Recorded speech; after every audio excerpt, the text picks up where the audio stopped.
Pension बढ़ाने पर मुहर लग गई है।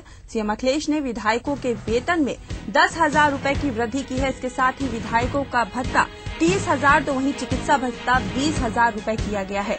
इसके साथ ही आज ही विधानसभा के बजट सत्र का सत्रावसान भी हो गया है और विधानसभा अनिश्चितकालीन के लिए स्थगित कर दी गई है।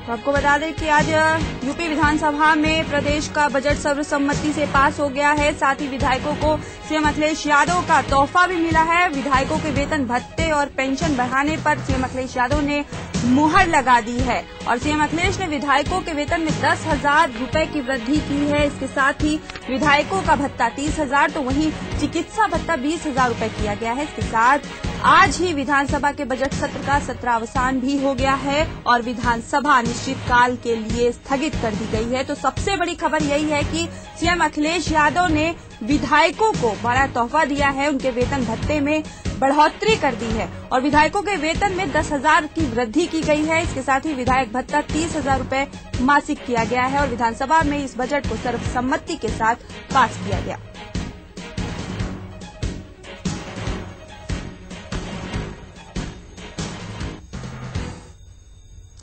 वहीं अपने भाषण के दौरान सीएम अखिलेश ने विपक्ष पर करारा हमला भी बोला है। उनकी माने तो बीएसपी के लोगों ने रीता बहुगुणा के घर में आग लगवाई और अब आरोपियों का मुंह काला हो गया है। पुलिस भर्ती के नाम पर हो रहे हंगामे का भी उन्होंने जवाब देते हुए बीजेपी पर बवाल कराने का आरोप लगाया। उनकी माने तो इटावा और मैनपुरी के लोगों को कोई प्राथमिकता नहीं दी जा रही है और बीजेपी के लोग भर्ती को लेकर अफवाह फैला रहे हैं।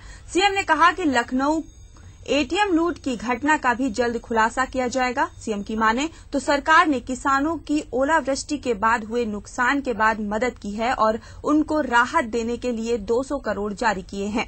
सीएम ने कहा कि केंद्र से यूपी को पूरा सहयोग नहीं मिला और विपक्ष ने भी सकारात्मक सहयोग नहीं किया है।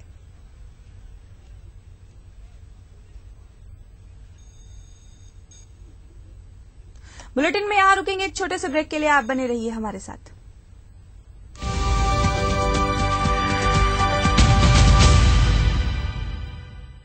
मुझे बनाने का शौक था बचपन से और बड़े भैया को गिराने का। ताकत नहीं थी ना, डरता था। आज 20 साल बाद मैं इंजीनियर हूँ। अब मेरी कोई भी बनाई हुई चीज किसी से नहीं डरती क्योंकि आज मेरे पास ताकत है। UltraTech cement, the engineers choice, क्योंकि इस सीमेंट में जान। प्रियंका भारती, हाँ। ए शारदा, विमल, हरिया, सब इधर आओ। ये प्रियंका, बहुत नाम है इनका। अपनी इज्जत और स्वच्छता की खातिर अपने लगन के दूसरे दिन ससुराल छोड़ने की हिम्मत दिखाई और अपने मर्द से शौचालय बनवाने की मांग की। सुना उसने? जब सोच और इरादा नेक हो तो सब सुनते हैं, जैसे इसके मर्द ने सुना। स्वच्छ भारत मिशन, एक कदम स्वच्छता की ओर। आप भी अपने घर में शौचालय बनवाएं और इस्तेमाल करें। जहाँ सोच वहाँ। जब मॉडर्न होगा मोबाइल तो कैसे ना हो मॉडर्न स्टाइल। एक बटन दबाया, मनचाहा फोटो पाया, क्या पहना क्या खाया, सेकंड्स में दुनिया को बताया। व्हाट्सएप पर व्हाट्सएप पूछते हैं, किसी से मिलने का टाइम नहीं तो फेस टाइम करते हैं। गाना तो गाना, पूरी फिल्म देख ली घर बैठकर।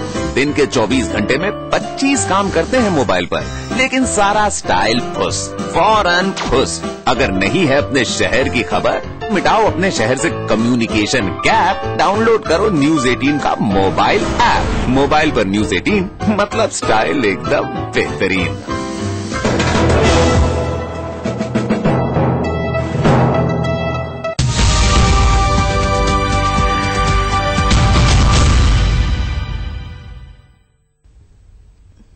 आप देख रहे हैं टीवी न्यूज। बढ़ेंगे आगे। लखनऊ से इस वक्त की बड़ी खबर हम आपको बता रहे हैं टीवी पर। उत्तर प्रदेश की एक और बड़ी खबर आपको बता रहे हैं। यूपी के मुख्यमंत्री का सुरक्षा काफिला बदला जाएगा, ये खबर है। और मुख्यमंत्री के सुरक्षा काफिले से एम्बेसडर कार हटेगी। मुख्यमंत्री की सुरक्षा में bullet proof Tata safari, CM की सुरक्षा में 10 बुलेट प्रूफ टाटा सफारी आएंगी और लगभग 5 करोड़ 17 लाख की कीमत की 10 बुलेट प्रूफ टाटा सफारी गाड़ियां इस काफिले में शामिल होंगी। टाटा कंपनी ने विशेष तौर पर डिजाइन की हैं ये गाड़ियां। सुरक्षा निदेशालय के नियंत्रण में भी रहेंगी ये टाटा सफारी। यूपी सरकार के 8 साधारण टाटा सफारी भी खरीदी जाएंगी और 10 बुलेट प्रूफ और 8 साधारण टाटा सफारी सरकार खरीदेगी। तो इस वक्त की बड़ी खबर हम आपको लखनऊ से बता रहे हैं, जहां यूपी के मुख्यमंत्री की सुरक्षा काफिले में बदलाव किया गया है। मुख्यमंत्री के सुरक्षा काफिले में जो मौजूद एम्बेसडर्स हैं वो अब हट जाएंगी और उसकी जगह सुरक्षा में बुलेट प्रूफ टाटा सफारी लाई जाएंगी और इस दौरान सीएम की सुरक्षा में 10 बुलेट प्रूफ टाटा सफारी शामिल होंगी। लगभग 5 करोड़ 17 लाख की कीमत की 10 bullet proof Tata safari CM के काफिले में शामिल होंगी और टाटा कंपनी ने विशेष तौर पर मुख्यमंत्री के काफिले के लिए ये गाड़ियां डिजाइन की हैं और सुरक्षा निदेशालय के नियंत्रण में ये टाटा सफारी कार्यरत रहेंगी और यूपी सरकार इसके साथ ही 8 साधारण टाटा सफारी भी खरीदेगी। 10 बुलेट प्रूफ और 8 साधारण टाटा सफारी सरकार के काफिलों में शामिल रहेगी।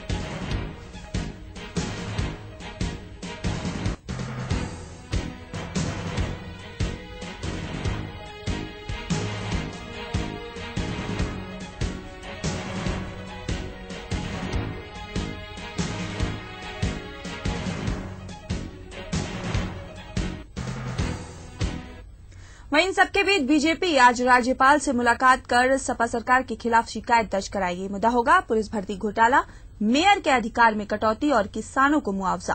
बीजेपी ने अपने पदाधिकारियों के साथ बैठक कर ये फैसला लिया है कि इन तीनों मुद्दों को लेकर बीजेपी सड़क पर उतरेगी और न्यायालय भी जाएगी।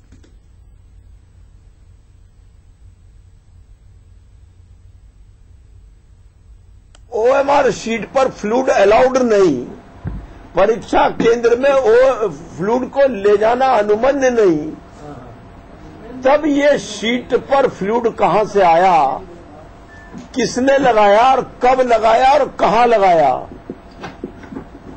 दूसरी बात, उनका अभ्यर्थियों का आरोप है कि एक जिला विशेष या लोकसभा क्षेत्र विशेष से अधिकांश लोगों का चयन है। सरकार को चाहिए कि व्हाइट फ्लूड के संबंध में तत्काल जांच स्थापित कर दे और जांच को आगे बढ़ने दे। और वहीं कोयला खदानों के दोबारा आवंटन से बिजली के दाम नहीं बढ़ेंगे। कोयला एवं ऊर्जा मंत्री पीयूष गोयल ने ये बात कही है। उन्होंने कहा है कि कोयला खदानों के आवंटन का डिजाइन इस तरह किया जाएगा कि इसका भार बिजली उपभोक्ताओं पर नहीं पड़ेगा। गोयल ने ये बात ऑनलाइन कोल प्रोजेक्टर मॉनिटरिंग पोर्टल की लॉन्चिंग करते हुए कही। गोयल ने कहा कि पोर्टल से कोयला उद्योग और सरकार के बीच अधिक पारदर्शिता और तालमेल बढ़ेगी।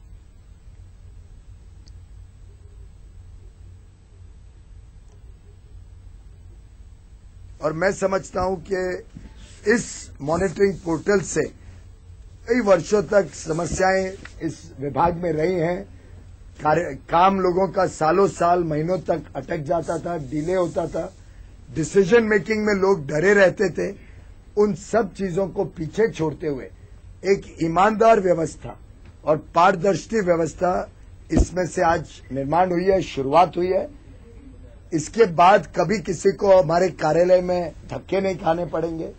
हमें सीसीटीवी में सिर्फ ब्लैंक इमेजेस मिलेंगी और बाकी सब काम ट्रांसपेरेंटली कंप्यूटर पे होगा। और इस वक्त की बड़ी खबर हम आपको लखनऊ से बता रहे हैं, जहां बापू भवन की 7वीं मंजिल से एक कर्मचारी कूद गया है। 50 वर्षीय कर्मचारी ने बापू भवन से कूद कर जान दे दी है। बापू भवन के अनुसेवक उमेश चंद्र ने जान दे दी है। तो आपको लखनऊ से इस वक्त की बड़ी खबर हम आपको बता रहे हैं, जहां बापू भवन की 7वीं मंजिल से कूदकर एक कर्मचारी ने अपनी जान दे दी है। 50 वर्षीय कर्मचारी बापू भवन से कूदकर अपनी जान दे बैठा और बापू भवन के अनुसेवक थे उमेश चंद्र, जिन्होंने बापू भवन की 7वीं मंजिल से कूदकर अपनी जान दे दी है।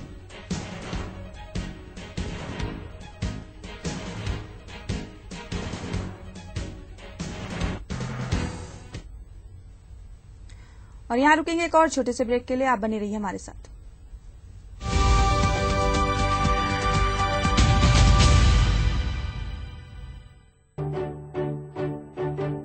A range of future-ready projects. Every project is a vision and quality is the hallmark of construction. Impressive track record of delivering projects, comfortable homes, premium offices, shopping and entertainment centers,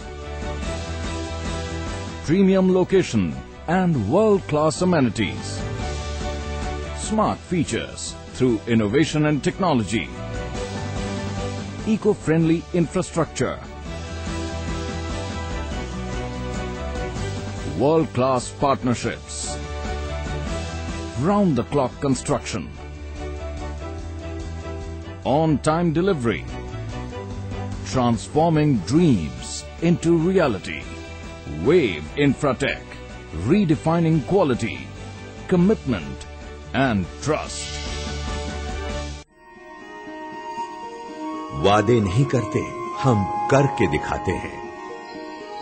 सच की बुनियाद पे आपकी खुशियों का संसार सजाते हैं। जहां नेचर की गोद में है आधुनिकता का साथ,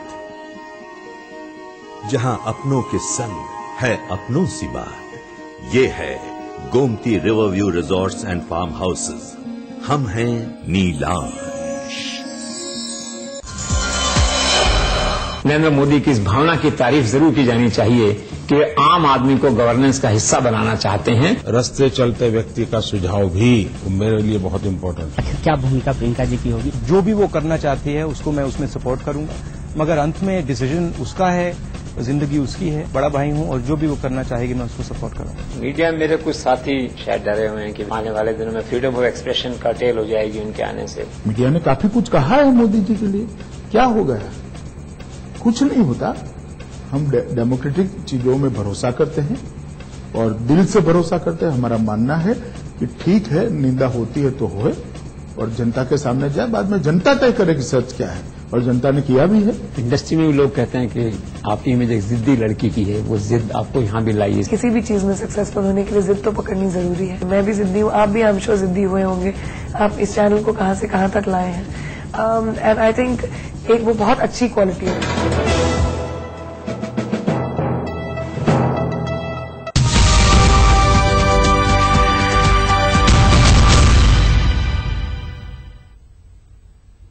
ब्रेक के बाद आपका स्वागत है। बढ़ेंगे अगली खबर की ओर। खबर इलाहाबाद से है, जहां के सीएमपी डिग्री कॉलेज में नकल से रोकने पर चीफ प्रॉक्टर पर बम से हमला हुआ है।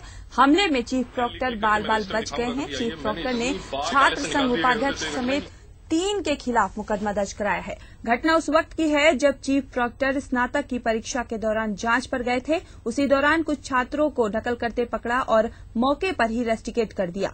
जांच के बाद चीफ प्रॉक्टर वापस जा रहे थे और जैसे ही कॉलेज गेट पर पहुंचे, पीछे से उनकी गाड़ी पर बम से हमला हो गया। चीफ प्रॉक्टर संतोष कुमार श्रीवास्तव के मुताबिक नीरज सोनकर को कुछ दिन पहले नकल करते पकड़ा गया था, तब से वो रस्टिकेट चल रहा था। इस दौरान वो दूसरे छात्रों को नकल कराने का ठेका लेने लगा था। भिजवाने के बाद जैसे गेट से बाहर निकला हूँ, छात्र संघ के उपाध्यक्ष हमारे यहाँ के छात्र संघ के उपाध्यक्ष नीरज सोनकर, कपिल दुबे जिन्होंने जो कि यहाँ चुनाव लड़े थे अभी इसी साल और हार गए हैं, और अरशद अली मंसूरी, ये लोग सब यहाँ पे नकल में पकड़े जा चुके हैं। तो इन लोगों ने मेरे ऊपर जानलेवा हमला किया, कार पे मेरे बम से और ईंटों से हमला किया। काफी दिन से ये लोग धमकी भी दे रहे थे कि नकल कर सकें और इनके भाई बंधु जो भी हैं वो भी वहाँ पे नकल कर पाएं, लेकिन ये इसमें असफल रहने के बाद इन्होंने हमको ये जान लेने की मेरी कोशिश की है। और लखनऊ से बड़ी खबर, जी आपको बता दें, यूपी की दूसरी सबसे बड़ी खबर भी ईटीवी पर हम आपको बता रहे हैं कि रमाबाई अंबेडकर मैदान उड्डयन विभाग के हवाले कर दिया गया है। रमाबाई मैदान पर गेस्ट हाउस भी उड्डयन विभाग को मिलेगा और सिविल एविएशन को मैदान, गेस्ट हाउस, हेलीपैड दिया गया है। स्मारक समिति के संबंधित कर्मी नागरिक उड्डयन में गेस्ट हाउस और हेलीपैड भी हस्तांतरित किया गया है। मायावती ने इसके लिए स्मारक समिति बनाई थी। आवास विकास की स्मारक समिति अब उड्डयन विभाग को मिल गई है। तो यूपी की दूसरी सबसे बड़ी खबर हम आपको टीवी पर बता रहे हैं, जहां रमाबाई अंबेडकर मैदान उड्डयन विभाग के हवाले कर दिया गया है। रमाबाई मैदान पर बना गेस्ट हाउस भी उड्डयन विभाग को दे दिया गया है। इसके साथ ही सिविल एविएशन को मैदान और गेस्ट हाउस, हेलीपैड भी दिया गया है। स्मारक समिति के संबंधित कर्मी नागरिक उड्डयन विभाग में अब शामिल हो गए हैं। गेस्ट हाउस और हेलीपैड भी हस्तांतरित किया गया है और मायावती ने इसके लिए स्मारक समिति बनाई थी, जिसको आवास विकास की स्मारक समिति भी अब उड्डयन विभाग के अंतर्गत आ गई है।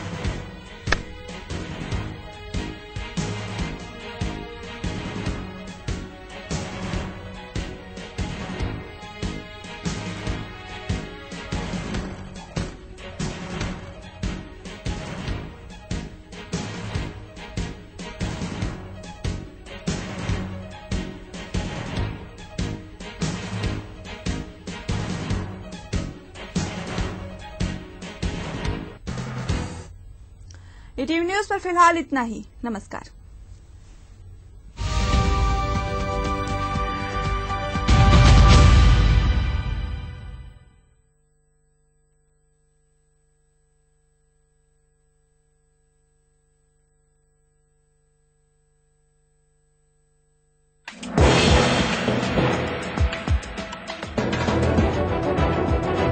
आप देख रहे हैं ईटीवी न्यूज उत्तर प्रदेश उत्तराखंड, खबर ही जीवन है।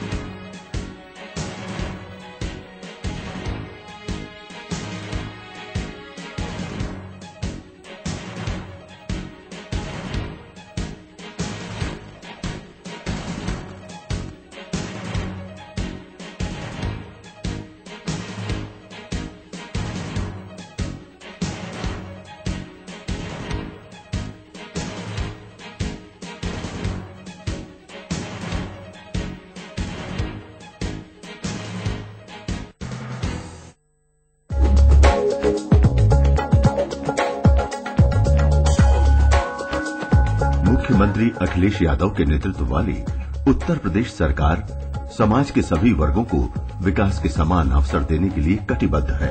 आर्थिक, सामाजिक और शैक्षिक समानता की पक्षधर अखिलेश यादव सरकार इस दिशा में लगातार नए कदम उठा रही है।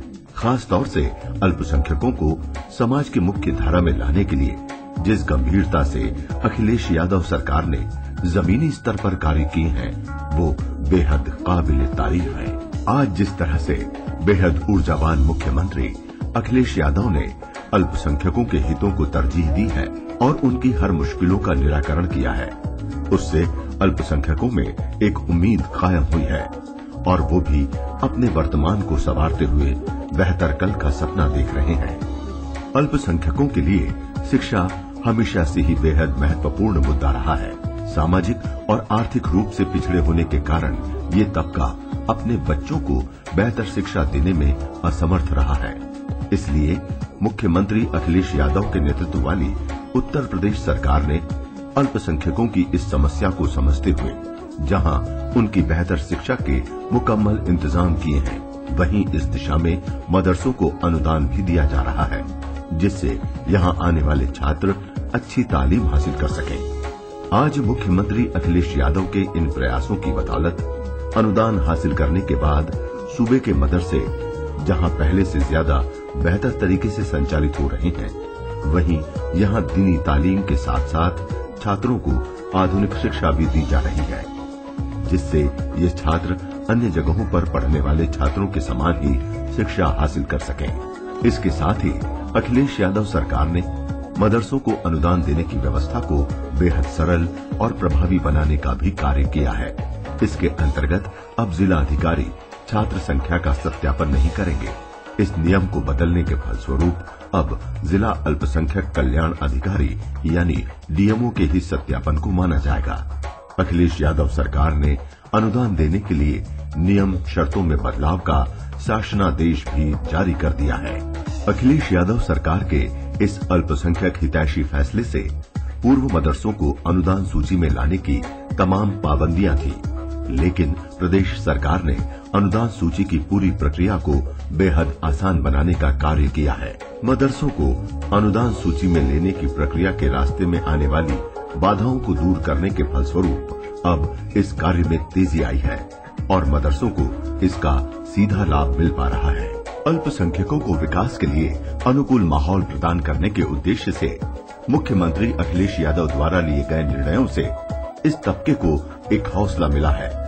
खास तौर से मदरसों को भी अनुदान दिए जाने की जिस तरह से सराहनीय पहल मुख्यमंत्री अखिलेश यादव ने की है, उसका लाभ बड़ी आबादी को मिला है। इससे पहले सरकारी स्कूलों में लाभ तो मिल जाया करता था, लेकिन मदरसे वंचित रह जाते थे। लेकिन अब मदरसों को अनुदान सूची में रखते हुए उसके लिए धनराशि की व्यवस्था करके मुख्यमंत्री अखिलेश यादव ने साबित कर दिखाया कि उनकी सरकार अल्पसंख्यक छात्रों को साथ लेकर प्रदेश के विकास के लिए प्रतिबद्ध है। इस फैसले के बाद एक मदरसे के अनुदान में अखिलेश यादव सरकार पर करीब 50 लाख रुपए सालाना का बोझ आएगा। दरअसल मदरसों में तैनात एक प्रधानाचार्य व 12 शिक्षकों, आलिया के लिए 4, फौकानिया के लिए 3 व तहतानिया के लिए 5 के साथ ही एक क्लर्क व एक चपरासी का पूरा वेतन प्रदेश सरकार देती है। इस तरह से इन सभी के हितों के प्रति अखिलेश यादव सरकार ने अपनी प्रतिबद्धता जाहिर की है। महत्वपूर्ण बात है कि मदरसा अनुदानित होने के बाद कई तरह की सुविधाएं व योजनाओं का लाभ भी मदरसों को मिल रहा है। अल्पसंख्यकों के हितों की खातिर अहम निर्णय लेते हुए मुख्यमंत्री अखिलेश यादव ने वित्तीय वर्ष 2015-16 के लिए 146 नए आलिया स्तर के स्थायी मान्यता प्राप्त मदरसों को अनुदान सूची पर लिए जाने के लिए 42 करोड़ रुपए का प्राविधान किया है। इसके साथ ही मदरसा मकतब आधुनिकीकरण योजना के लिए 285 करोड़ रुपए खर्च किए जाएंगे।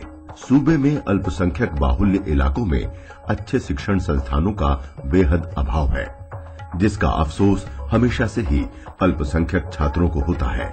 लेकिन अल्पसंख्यकों के हितों के प्रति हमेशा से ही संवेदनशील रुख अपनाने वाले यशस्वी मुख्यमंत्री अखिलेश यादव ने जिस तरह से बजट में मदरसों को अनुदान और उनके आधुनिकीकरण का ध्यान रखा है, उससे छात्रों की सभी प्रकार की समस्याओं का समाधान हो सकेगा।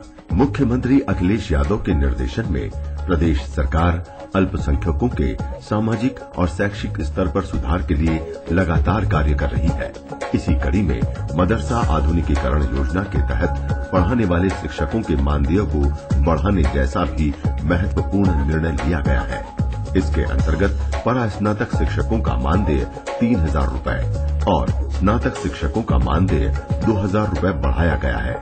सरकार ने अपने इस फैसले की बदौलत जहां मदरसों में पढ़ाने वाले शिक्षकों की हौसला अफजाई की है, वहीं अब वो और भी जोश के साथ मदरसों के छात्रों को बेहतर तालीम दे रहे हैं।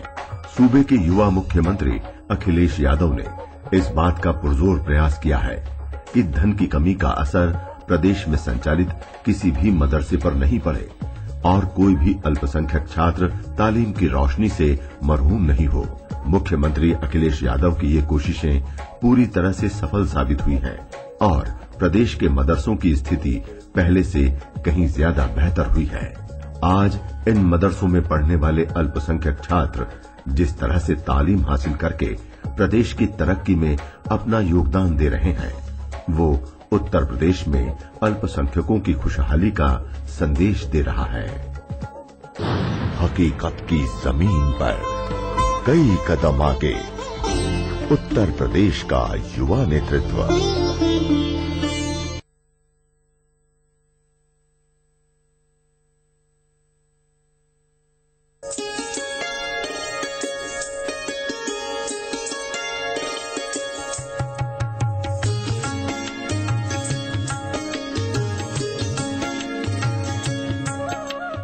नमस्कार, आपका बहुत बहुत स्वागत है हमारे कार्यक्रम आयुर्वेद के चमत्कार में। मैं हूं प्रियंका। आज हम बात करेंगे कि आखिर कैसे बनाए सेहत। अक्सर आपने देखा होगा लोग अपने खाने पीने की चीजों में काजू, बादाम, पिस्ता बहुत सारी चीजें शामिल करते हैं, कसरत करते हैं, लेकिन फिर भी वो दुबले पतले नजर आते हैं। आखिर इसका कारण क्या है? इस विषय में हमें जानकारी देने के लिए हमारे साथ मौजूद हैं सन्यासी आयुर्वेदा के प्रमुख वक्ता स्वामी ध्याननिरत जी। तो चलिए स्वामी जी का स्वागत करते हैं और कार्यक्रम की शुरुआत करते हैं। स्वामी जी, आपका बहुत बहुत स्वागत है। जी, बहुत बहुत धन्यवाद। स्वामी जी, अक्सर देखा जाता है कि लोग खाते पीते बहुत है लेकिन फिर भी उनकी सेहत नहीं बनती। आखिर इसके पीछे कारण क्या है? इसी बात को मैं अपने तरीके से आपसे पूछता हूँ। जी। अगर मैं आपसे पूछूं कि आप सेहत बनाना चाहते हैं तो आप क्या करेंगे, या सेहत बनाने के लिए क्या करना चाहिए, तो आप बताइए क्या करेंगे। स्वामी जी, अगर आप मुझसे ये सवाल करते हैं कि सेहत बनाने के लिए क्या करना चाहिए, तो मेरे मन में सबसे पहले यही आएगा विचार कि अगर सेहत बनानी है तो खाना पीना अच्छा होना चाहिए, बेहतर होना चाहिए। खाने में अच्छी अच्छी चीजें शामिल करो, जैसे दूध, दही, मेवे, काजू, पिस्ता, बादाम, जिससे हमारी सेहत बनेगी। राइट, बिल्कुल। या आप कभी किसी बड़े बूढ़े से भी पूछते हैं तो वो कहते हैं दूध घी खाओ, अपने आप सेहत सही रहेगी, अच्छा खाओ, अच्छा पियो, कसरत करो, सेहत बनेगी। लेकिन मैं अब आपसे एक दूसरी चीज पूछता हूँ, मुझे ये बताइए कि आपके घर में पानी की टंकी है छत पे? हाँ है सर। उसमें पानी भरा रहता है जी। नीचे से नल खुला छोड़ दो, आप बताओ क्या होगा? पूरा पानी बह जाएगा। उसमें पानी स्टोर रह सकता है? नहीं रह अच्छा, आप ऊपर से पानी डाले जाओ कि मैंने टंकी भरनी है, और नीचे से नल खुला छोड़ दो, तो बार बार पानी बहता ही जाएगा। तो टंकी भर सकते हैं आप? नहीं भर सकते। नहीं, तो इसका मतलब टंकी में जमा होना, स्टोर रहना चाहिए था वो पानी, तभी तो वो पानी आपके पास स्टोर रहता ना। बिल्कुल। राइट। ठीक इसी तरीके से आप खाए तो जा रहे हैं, ऊपर से काजू, बादाम, किशमिश, मेवे, कसरत, ये वो जो दुनिया भर का मिलता है कि सब डाल दो कि मेरी सेहत बन जाए। लेकिन सेहत आपकी बनेगी कैसे जब वो नीचे से निकले जा रहा है? जब आपकी मशीन उसका निचोड़ ही नहीं निकाल पा रही, आप उसका रस नहीं निकाल पा रहे, तो मुझे ये बताओ कभी सेहत बन सकती है? नहीं बन सकती। आपकी मशीन ही खराब हो तो सेहत कैसे बनेगी? तो सबसे पहले आपको ये ध्यान देना है कि सेहत के लिए क्या खाए, नहीं क्या मैं जो खा रहा हूं वो मुझे पच रहा है, वो मुझे लग रहा है। अगर वो लगेगा तो सेहत तो आपकी अपने आप बनेगी। आप चाहे कुछ भी खाओ, आप 2 रोटी सुबह 2 शाम खा लो, कोई काजू, मेवे, बादाम खाने की जरूरत नहीं, आपकी सेहत बनेगी 100%। मैं चैलेंज के साथ कहता हूँ। लेकिन मेन क्या चीज है? आपकी वो मशीन, आपका पाचन तंत्र, आपका लिवर सिस्टम, आपकी आंतें, आपकी जो एनर्जी सोखने की क्षमता, आपकी बॉडी में से जो खाया पिया है उसका निचोड़ निकालने की पावर, अगर वो सही है तो आपकी सेहत बनने के लिए कोई माई का लाल नहीं रोक सकता। आपकी सेहत बनेगी 100%। तो यानी कि स्वामी जी हम ये कह सकते हैं कि अगर सेहतमंद बनना है तो सबसे पहले अपनी जो मशीन है, शरीर की मशीन, उसका नाम पाचन तंत्र है, उसे ठीक करेंगे तो सेहत बन जाएगी। बिल्कुल 100%। तो पाचन तंत्र को ठीक कैसे करें? पाचन तंत्र को ठीक कैसे करें, उसके लिए अब ऐसा है कि आज माहौल है बहुत खराब। हम दुनिया में सिर्फ 3 चीजें इनटेक करते हैं, 3 तरह से हम कुछ खाते हैं, या पीते हैं, या सूंघते हैं, या हवा लेते हैं। 3 चीजें। फर्स्ट हम कुछ खाते हैं, फूड। दूसरा हम पीते हैं, पानी हुआ, जूस हुआ, कोल्ड ड्रिंक हुई, जो मर्जी हम पीते हैं। और तीसरा हम सांस लेते हैं। 3 ही चीजें हमारे अंदर जाती हैं। और आज के वातावरण में तीनों की तीनों चीजें दूषित, खराब है, तीनों के अंदर अशुद्धियां, तीनों खराब हो चुकी हैं। तो आप बताइए आपका सिस्टम अंदर से खराब होगा या नहीं होगा? बिल्कुल होगा। ठीक है जी। अब वो अंदर का सिस्टम जब खराब हो गया, आपकी मशीन खराब हो गई, और आप मशीन में जितना मर्जी सामान डाले जा रहे हो, प्रोडक्शन तो होगा ही नहीं, बिल्कुल। एक्सट्रैक्ट तो निकलेगा ही नहीं, जूस तो खिंचेगा ही नहीं, तो ताकत तो बनेगी नहीं, तो सेहत कैसे बन सकती है, मुझे ये बताइए। बिल्कुल। तो सबसे पहले उस मशीन को, उस पाचन तंत्र को ठीक करना है, जिसके लिए हमारी सन्यासी आयुर्वेदा ने एक ऐसी दवा बनाई है जो प्योर शुद्ध आयुर्वेदिक जड़ी बूटियों से बनी हुई है, जिसका काम है आपके उस पाचन तंत्र को ठीक करना, उस लिवर सिस्टम को ठीक करना, आपकी आंतों में मजबूती पैदा करना, आपकी आंतों में रस को सोखने की शक्ति को बढ़ाना, जिससे कि आपके शरीर में एनर्जी, ताकत, चेहरे पे लाली, खूबसूरती, आपकी पर्सनैलिटी निखरे और आप हट्टे कट्टे बिल्कुल ऐसे तंदुरुस्त पर्सनैलिटी बन जाए। ये दवा आपको अंदर से तो तंदुरुस्त करती है, साथ में बाहर से आपकी पर्सनैलिटी को भी निखारती है। तीसरी चीज जो सबसे बड़ा फायदा है, आपकी रोग प्रतिरोध की क्षमता, रोगों से लड़ने की ताकत। कभी आपने सुना है कि यार ये आदमी बड़ा तगड़ा, इससे झगड़ा नहीं करना, नहीं तो जूते पड़ेंगे, जी, राइट? अक्सर। और कभी हम ये कहते हैं कि नहीं यार ये तो दुबला पतला, इसके तो थप्पड़ मारेंगे 1 मिनट में, इसको गिरा देंगे, राइट? तो ऐसे रोग भी जब आपके ऊपर अटैक करने लगते हैं ना, तो वो पहले ये देखते हैं कि ये तगड़ा है या कमजोर है। अगर वो देखता है कि ये आदमी इतना तगड़ा है, हट्टा कट्टा है, शरीर से फिट है, इसके शरीर में एक गर्मी है, इसके शरीर में रोगों से लड़ने की ताकत है, तो रोग आपके पास भी नहीं आएगा, वो भी दूर रहते हैं, वो भी दूर रहता है। और अगर आपका रोग आपके पास ही नहीं आएगा तो आपके कभी बीमारियां आपको छुएंगी नहीं। अगर वो देखते कि यार ये तो पहले ही मरा पड़ा है, ये तो पहले ही कमजोर है, पहले वीक है, कमजोर है। कमजोर शब्द को मैं जरा डिफाइन करूं, कम जोर, जिसके अंदर जोर कम है, वो कमजोर है, वो कमजोर है, उसके अंदर दम ही नहीं है। तो जिसके अंदर दम ही नहीं है वो रोग से क्या लड़ेगा?